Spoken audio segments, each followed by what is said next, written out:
નમસ્કાર મિત્રો, સ્વાગત છે તમારું આપણી આ યુટ્યુબ ચેનલમાં જેનું નામ છે ગુજરાતી જીકેની જમાવટ। તો ફરી એકવાર મિત્રો આપણે આજના આંગણવાડી ન્યૂઝ સાથે ઉપસ્થિત છીએ।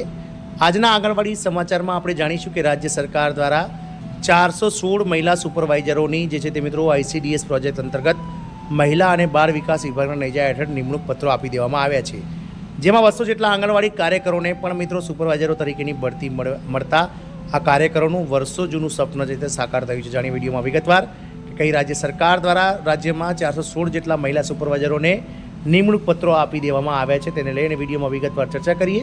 તો વિડીયોના અંત સુધી આપ બન્યા રહો અને જો આપ અમારી ચેનલમાં પહેલીવાર વિડીયો જોતા હોય તો અમારી ચેનલને તમે લાઇક, શેર અને સબસ્ક્રાઇબ કરી બાજુમાં રહેલું બેલ આઇકોન દબાવી ઓલ નોટિફિકેશન ઓન કરી લેશો, જેથી કરીને ચેનલ પર મૂકવામાં આવતા આવા આંગણવાડી સમાચાર તેમજ વિવિધ ભરતીઓના નોટિફિકેશન, સરકારી કર્મચારી, પેન્શનર્સ વગેરેને લગતા ન્યૂઝ અમારા ચેનલના માધ્યમથી તમને સરળતાથી ઉપલબ્ધ થઈ જાય।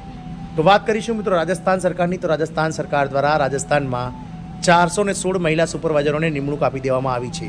રાજસ્થાન સરકારના મહિલા અને બાળ વિકાસ વિભાગના નેજા હેઠળ ગતરોજ મહિલા સુપરવાઇઝરોની 416 જગ્યાઓ માટે ઓનલાઈન આવેદનો મંગાવવામાં આવ્યા હતા, જેમાંથી 50% જગ્યાઓ જે છે તે મિત્રો હાલમાં કાર્યરત કાર્યકર બહેનો માટે અનામત રાખવામાં આવી હતી। કાર્યકર બહેનો કે જેઓ 10 વર્ષ કે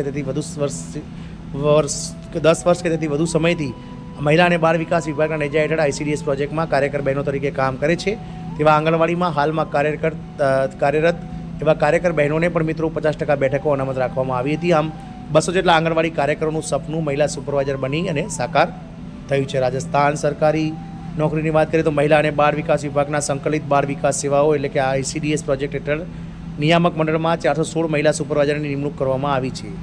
મહિલા અને બાળ વિકાસ વિભાગના સંકલિત બાળ વિકાસ સેવાઓ નિયામક મંડળમાં 416 મહિલા સુપરવાઇઝરની નિમણૂક કરવામાં આવી છે। આમાંથી 216 આંગણવાડી કાર્યકરોની મહિલા સુપરવાઇઝર તરીકે ભરતી કરવામાં આવી હતી।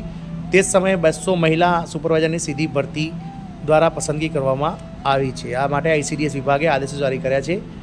ICDS ડિરેક્ટર OP બનકરે જણાવ્યું હતું કે વિભાગમાં 416 કર્મચારીઓની નિમણૂક કરવામાં આવી છે, તેમાંથી આંગણવાડી કાર્યકર કોટામાંથી 216 કાર્યકર્તાઓને મહિલા સુપરવાઇઝર તરીકે ભરતી કરવામાં આવી છે। આ કર્મચારીઓની નિમણૂક સાથે વિભાગનું કાર્ય સરળતાથી ચલાવવા માટે અને તેમાં દેખરેખ રાખવામાં મદદરૂપ થશે। તેમણે જણાવ્યું હતું કે આ આદેશોમાં આપવામાં આવેલી સૂચનાઓ મુજબ તમામ CDPOને કર્મચારીઓની વ્યક્તિગત ફાઇલો જાળવવા અને કર્મચારીઓની સર્વિસ બુક સમયસર તૈયાર કરવા અને તેમાં વાસ્તવિક માહિતી ભરવાનો નિર્દેશ પણ આપી દેવામાં આવ્યો છે। આમ મિત્રો જે 10 વર્ષ કે તેથી વધુ સમયથી કામ કરી રહ્યા હતા રાજસ્થાન સરકારના મહિલા અને બાળ વિકાસ વિભાગના નેજા હેઠળ ICDS પ્રોજેક્ટમાં, તેવા કાર્યકર બહેનો કે જેઓ 216 જેટલા કાર્યકર બહેનોને મહિલા સુપરવાઇઝર એટલે કે આંગણવાડી સુપરવાઇઝર તરીકેની જે છે તે મિત્રો પોસ્ટિંગ સરકાર દ્વારા આપી દેવામાં આવી છે। જય હિન્દ, અસ્તુ।